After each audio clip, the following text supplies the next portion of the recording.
Hello and welcome to Noteworthy Reading, where we talk about books and authors so their ideas don't get left on the shelf. Today we're talking about a really cool Christmas book. It was one of the first books I ever picked up where I was going to read about an author for fun and read about literature for fun. And I picked it up in my college library. I think it was in 2008 or 9 in the University of Memphis library. And it caught my eye because it says that the title of the book is The Man Who Invented Christmas. And of course, Christmas isn't really, invented. It's about the birth of Christ and the gift of Christ to humankind. Of course, it's Pope Julius I in the 330 ADs who kind of decreed that he thought, December 25th was the official birth date of Christ, since no one tells us in the Bible on what day of the year Christ was actually born. And so I was just wondering, what is this book? And then I read the subtitle that it's about Charles Dickens, who wrote The Christmas Carol, and it's a story behind him writing The Christmas Carol. It is a fantastic read, and if you have any interest in Charles Dickens, just his life, in a concise biography, I would actually recommend this because it tells the story behind a lot of the other journeys that he took writing other books. So it's The Man Who Invented Christmas, written in 2008 by Les Standiford. Do pick it up. It's very good.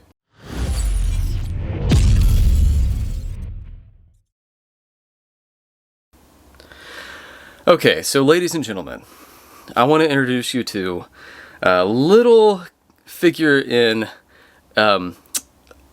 English literary history known as Boz. And by Boz, of course, I mean Charles Dickens. Boz was his first pen name that he chose for himself. I don't know why he picked Boz. I'm sure there's a story behind it. But the person I'm referring to, of course, is Charles John Huffman Dickens. Charles Dickens was born February 7th of 1812, and he died June 9th of 1870. So he lived right there in the 19th century. Dickens wrote over 20 novels.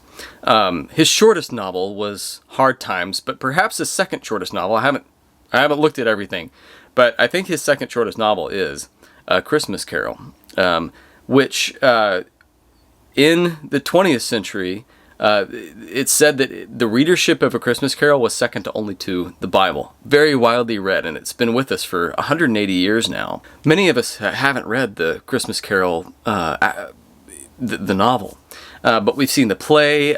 Maybe we've seen the Muppets Christmas Carol. Maybe you've read the, I have a funny version of it here, the politically correct Christmas Carol, which starts out like this. Hold on.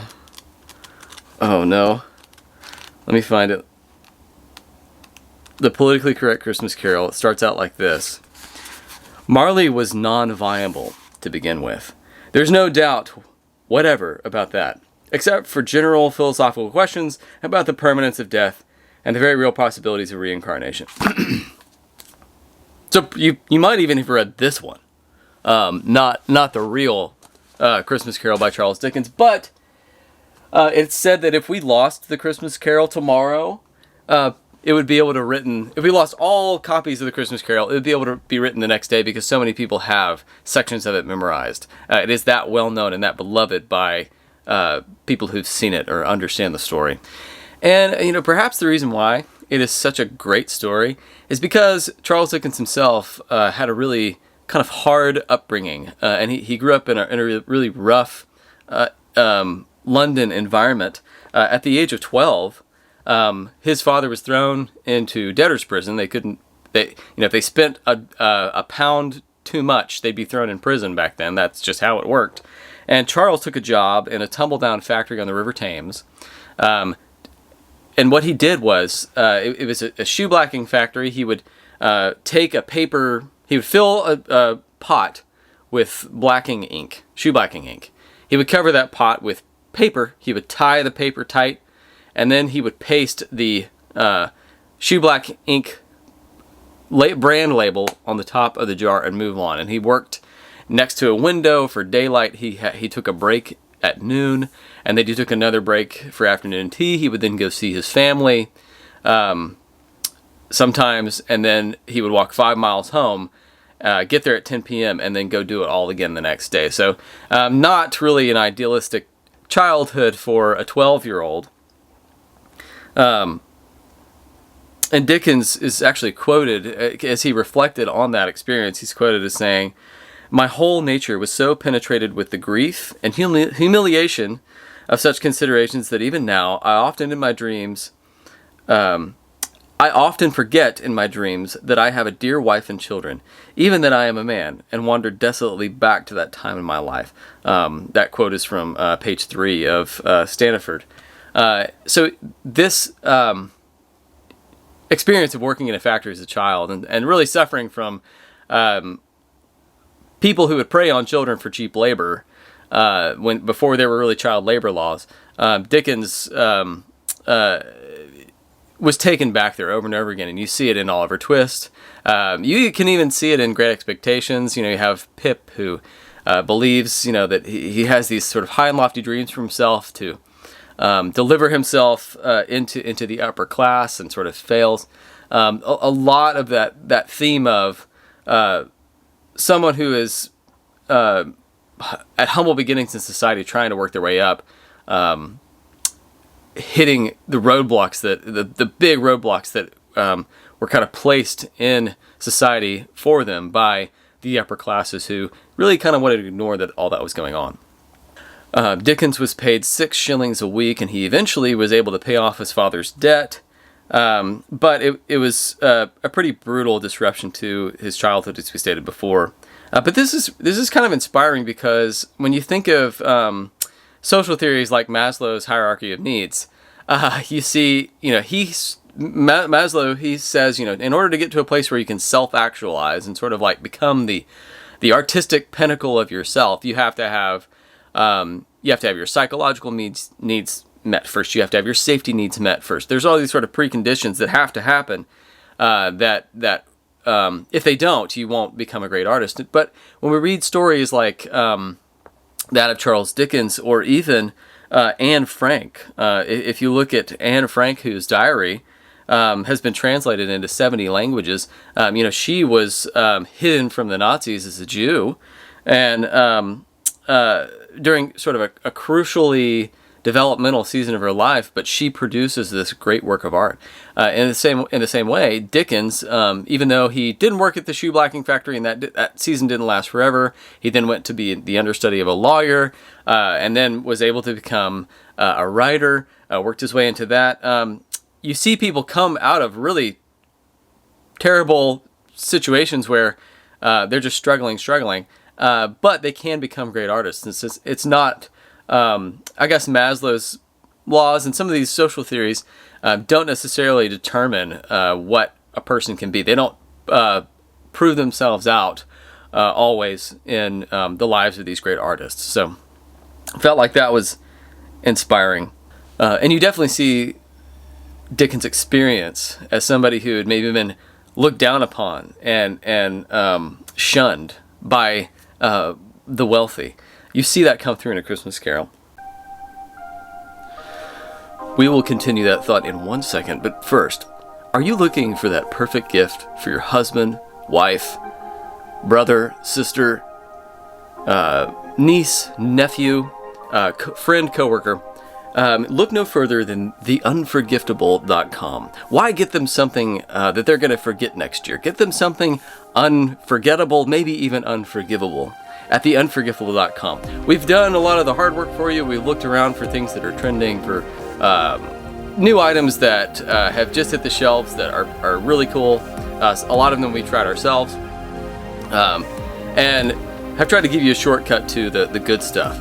You can then find it there, then hop over. It'll take you through an affiliate link over to Amazon. You can purchase it on Amazon. But it's theunforgiftable.com, theunforgiftable.com. Don't miss it. About the Christmas Carol. One of the great, I guess, the harshest, most scathing critics that was around back then, who would read all these novelist books and then kind of write a review that would land in the paper, was a fellow by the name of William Makepeace Thackeray. When William Makepeace Thackeray read A Christmas Carol, everyone was expecting he was just going to totally trash it. But about the book, Thackeray said, "Who can listen to rejections regarding such a book as this? It seems to me a national benefit, and to every man or woman who reads it, a personal kindness." So this was a big deal coming from Thackeray, because Thackeray's writing, and some of his readership are the upper class, who generally don't like to acknowledge the reality that there was great poverty and kind of child trafficking going on in London. They kind of wanted to turn a blind eye to that, and for Thackeray to admonish this and say, this is good. We need more books like this. Thank you, Dickens, for writing this. This is a personal kindness to us. That was a little bit of a pushback against maybe some people who didn't really want to hear what Dickens was saying and the truth that Dickens was telling in A Christmas Carol. But let's drill down and really kind of look at some of the themes in The Christmas Carol. Why has this book been so beloved for 180 years? Why does maybe even just the average person that you find on the street, why can they probably quote you something from A Christmas Carol? Well, let's look. Dickens was really fixated on this idea that, and Standiford calls this out especially, Dickens was fixated on this idea that, the law is very different from justice. Especially, if laws are written in such a way to favor a certain class and with disdain for another class, then you're gonna have laws and you're gonna have a legal system, but that's very different from it actually working itself out in a just way. And you kind of see this in his characters of ignorance and want. You have this boy Ignorance, who's kind of a person off the street, and then you have this character who's a girl, Want, who's working in the workhouses and basically selling her body, and a lot of that was because there wasn't really a lot of upward mobility back then.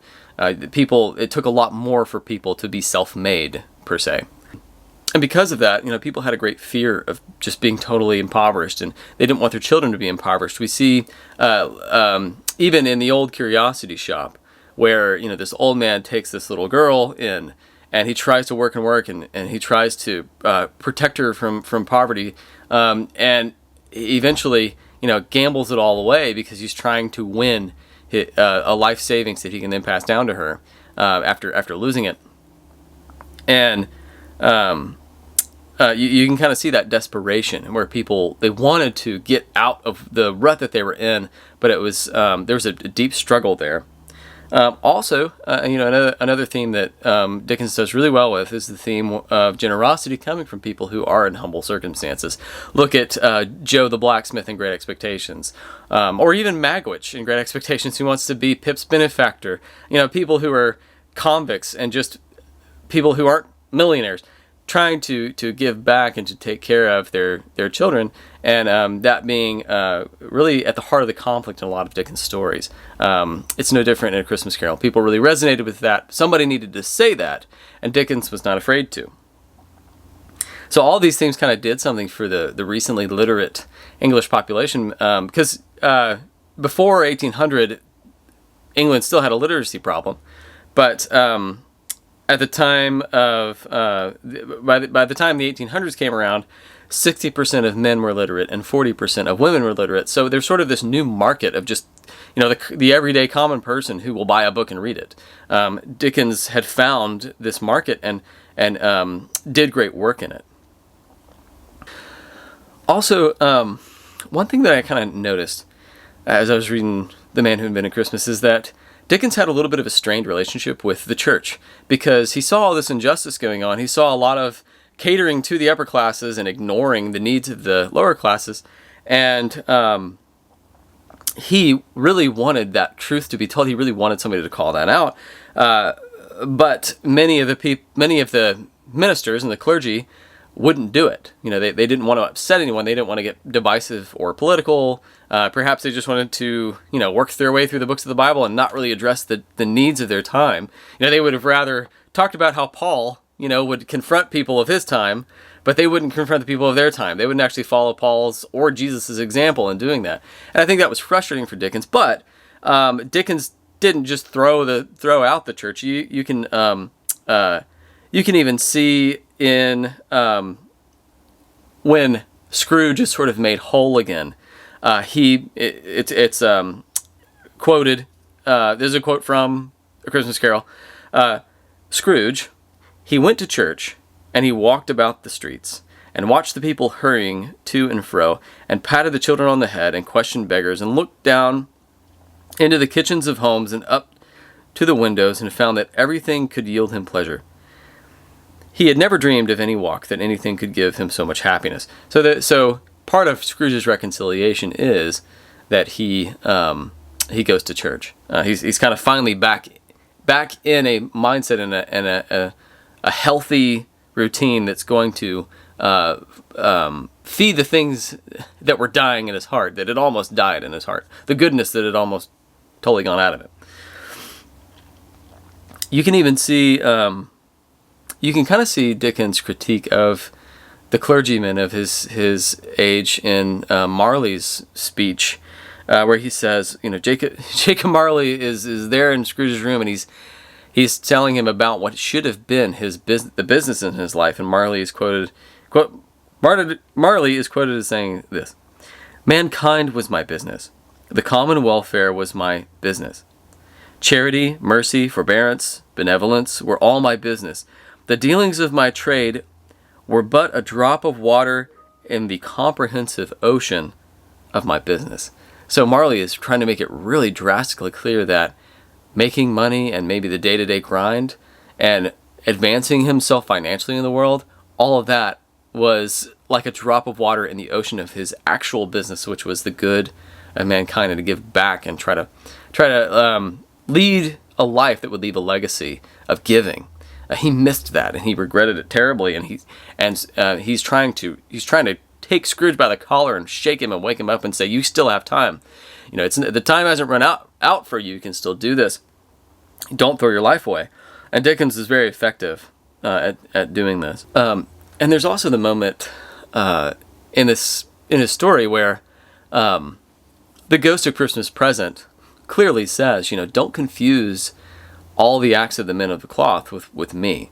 Don't confuse posturing as the church as the actual mission and message of Christ. That really comes through with Dickens, and I couldn't help but think of a fellow who is still living today. His name is Eric Metaxas, who recently wrote A Letter to the American Church is a book that recently came out by him. But I was listening to an interview with Eric and Andrew Klavan, and Eric is saying the same things that Dickens was saying, that a lot of times the church these days, they won't just come out and confront the evils of their culture. They won't confront the killing of the unborn. They won't confront the mutilation of children, all in the name of the LGBTQ trans movement.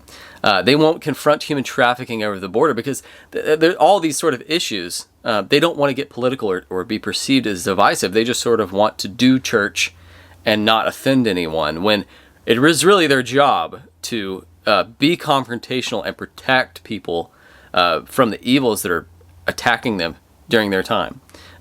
Dickens felt the same way that Metaxas feels today, and I just thought that connection just occurred to me while I was reading. I was like, man, these guys are kind of a mirror image of one another, just in two different times, Metaxas and Dickens. So having lived in Manchester and London and gone on long walks at night, and seen, the scurrying rats and poor people out trying to make a living for themselves, and even people preying on children in the streets, and seeing all sort of the industrial muck on the horizon of London, the story of A Christmas Carol began to blossom in Dickens' heart. And when he was describing this, his friend John Foster, he was a mathematician and a lawyer, a trained lawyer. He never practiced law, but he was maybe a little bit like higher up in class than Dickens. As he sort of watched the story take over Dickens, he said that a strange mastery had seized him. And this is where I really have to quote Les Standiford, because his writing really comes out here as he describes what that was like. He says that Dickens wept over the story. He laughed, and then wept again as bits and pieces swam up before him, including the vision of children named Ignorant and Want, those wretched, abject, frightful, hideous, and miserable creatures who, with Tiny Tim and Bob Cratchit and Scrooge and Marley and all the rest, stamped themselves on Dickens' imagination and that of the rest of the world forever. You know, those moments Dickens had out on the street just echo into our time now. We still appreciate the story. And while we're talking about Dickens, sort of how he would just get so energetic and worked up over his stories, especially with the Christmas Carol, you can see it in his actual writing. If you go to the Morgan.org, the Morgan Museum has archives of his actual manuscripts, the manuscripts that he wrote himself in pen and ink on parchment paper at his desk, in 1843. It shows his actual writing, and you can almost see the ebb and flow of the energy and his muse as he's working up this story and working it out in his mind, and then kind of piecing it together on paper. It's really, really cool. It's amazing what we have at our disposal these days, where we can actually go online and look at these authors' handwriting and manuscripts. It's just so cool. But every page of the Christmas Carol is there, and I believe, at least from what I read in The Man Who Invented Christmas, that is the only manuscript that he had of A Christmas Carol. He didn't have multiple manuscripts, he just had one, and that's it. But you can go to themorgan.org and see that. And if you're watching via video, I'm showing you some of those, some of the pictures of his writing on the screen now. So if you open your video or rewind, you can see that in the video. But it's just so cool that you can actually look at his writing and see the passion on the page. Very cool. As Dickens went to publish A Christmas Carol, he had some previous problems with publishers. He was paid by the word. He didn't really make what he should have from his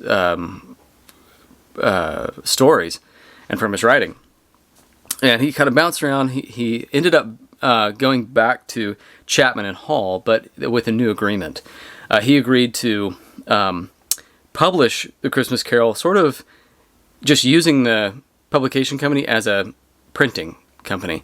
He would work out who was going to be the illustrator, and he actually found a guy. His name was John Leach. He was 19 years old. He had kind of made a name for himself illustrating for a political magazine that kind of walked the fine line, the fine political line, and had some creative illustrations there. But John Leach was able to capture what Dickens was going for, and in just 6 weeks, Dickens had it written. He was still writing by November 25th. He was canceling meetings with people, and he was just totally absorbed in what he was doing. But in early December, after some final edits, he was able to go to the printers with it. And one thing about the illustrator, if you watch the movie, The Man Who Invented Christmas, the illustrator is kind of like an old man. I think it's really cool that John Leach was 19 years old. Back then, I feel like people really had to achieve their life's work earlier in life while they were young and healthy and vital and strong.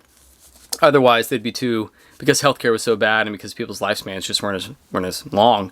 They if they waited too long to get started in life, they would waste valuable time. These days, it seems like people wait until their 30s. I did to really. I didn't intentionally wait, but that's just sort of how it happened. These days, we don't place. I feel like we don't place as much pressure on younger people to like really start digging into their life's work. People tend to wait longer and longer. I mean, when Dickens wrote this, again, he was 31 years old. So, a lot of people, some people are still in school these days when they're 31 because there's so much knowledge now to try to go soak up before you enter a profession. I love that Dickens was young and John Leech was young, and that they made a timeless piece of literature. It's really it it makes me want to expect more from younger people nowadays. The book was to be sold for 5 shillings a copy, which was quite a bargain back then. If you bought a set of books, it could be 31 shillings. So this was a third of Bob Cratchit's salary in A Christmas Carol. Clearly, Dickens was trying to make A Christmas Carol affordable and accessible to everyone, which is kind of part of the story. So didn't want to leave that out. After Dickens publishes the books, he has to make a few printer adjustments. They can't go with as bright a red as he wanted. It was more of a russet color. He couldn't go with the gold pages on the edges. It had to be more yellow. There were some last minute compromises he had to make just to get it out the door. But on December 19th of 1843, he actually had a problem with the printing company. They were going to put 1844 as the publication date. He was like, no, it's 1843. We're doing it this year. He got it out the door, and in 3 days he had sold every single copy. So it vastly exceeded his expectations and his publisher's expectations, and he was able to pay back Chapman and Hall what they were owed, and make a little bit of money off of it. He was hoping to make £1,000 off of A Christmas Carol when it first came out, first started selling. But after a lot lawsuits he had with people copying it, and the costs of all the printing that he didn't quite anticipate or tally up well enough, I think he only made a little over £100 when it was all said and done, even though he sold all 6,000. So I didn't want to leave this out. This is sort of, Dickens wrote a little preface for the original editions of A Christmas Carol, and in it he says this, and I think it came true. He said, "I have endeavored in this ghostly little book to raise the ghost of an idea, which shall not put my readers out of humor with themselves, with each other, with the season, or with me. May it haunt their houses pleasantly, and no one wish to lay it." I think that what he said there comes true. Every year people go back to The Christmas Carol and their heart is cheered by the story. Seeing an old kind of miser who kind of hates the world and doesn't see the value in people, doesn't see the value in other human beings, to see his heart turn around and to see him go through this experience that revive him and kind of revitalize his soul is it can kind of move the coldest among us. Dickens does that. And here, I did want to talk about, why is it called The Man Who Invented Christmas? We talked before about how, there was a pope in the 1330s. Oh gosh, I'm forgetting Pope, but Julius, I think the first in the 1330s. He kind of decrees that December 25th is the official birth of Christ, even though he didn't know and the Bible doesn't say. But December 25th stuck. And it was, Christmas was sort of a holiday ever since then. But we have to realize that in Dickens' time, even, Christmas was almost like a Memorial Day weekend, or, some sort of, it was sort of a lesser, it was like President's Day or something like that. It wasn't the, especially these days, like highly commercialized Christmas experience with all the lights and all the Santa and all the theatrics around Christmas that we have today, and the popularity of it, even, and getting time off at work, all of that. People usually take a week off at Christmas. It's depending on where you're working. It's not uncommon. That was not the case in Dickens' day. There are even Puritans in the 1600s who you would be penalized if you were caught celebrating Christmas, because they were so puritanical and they didn't want sort of worldliness around the Christian faith. Some of that even had still kind of carried over into his time. And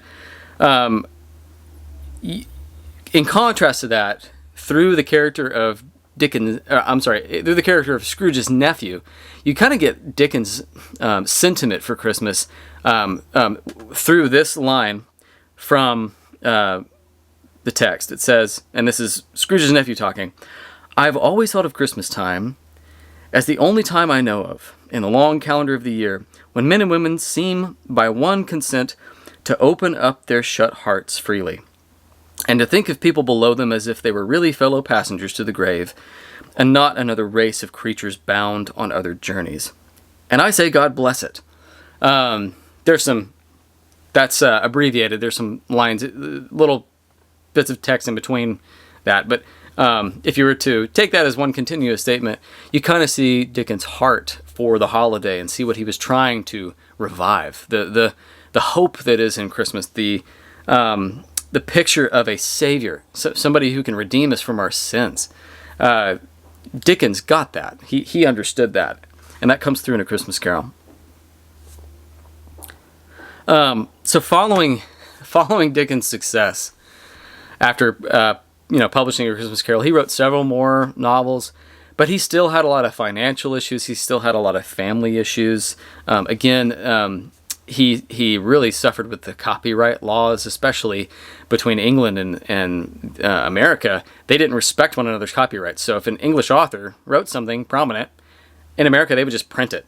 And it was kind of like a, don't tell us what to do kind of thing. And in response, England did the same thing. If a prominent American author like Washington Irving wrote something and they liked it in England, they would just print it. They didn't pay Irving any royalties for it. It took a lot of hard work to get those laws worked out, and Dickens was actually kind of a figure in that. So, whether you watch the movie A Man Who Invented Christmas or you read the book,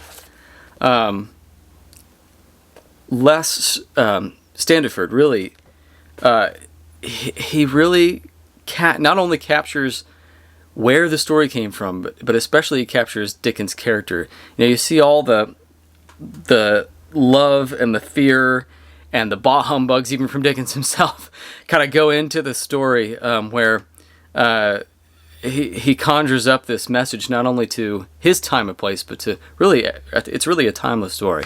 Anybody from any time and place could read it and resonate with it and be feel a stirring in their heart from it. That is just a gift that Dickens had. That is a gift from God.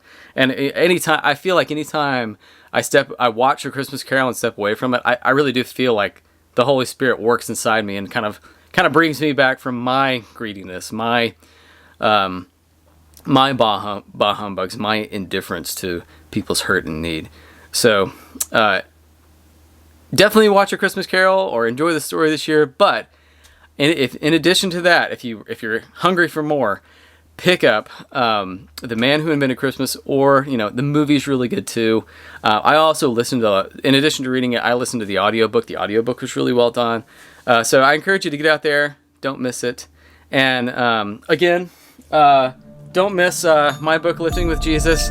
If you go to the gym and you want a prayer for every day of the week you're in the gym, from Genesis to Revelation, from Joseph to David to Joshua to Exodus, there's prayers in here that kind of relate those experiences to your gym experience as you try to steward your health and stay in a good mindset in the gym. So with that said, hope you have a very Merry Christmas. Hope you enjoy this podcast, and we'll see you again soon.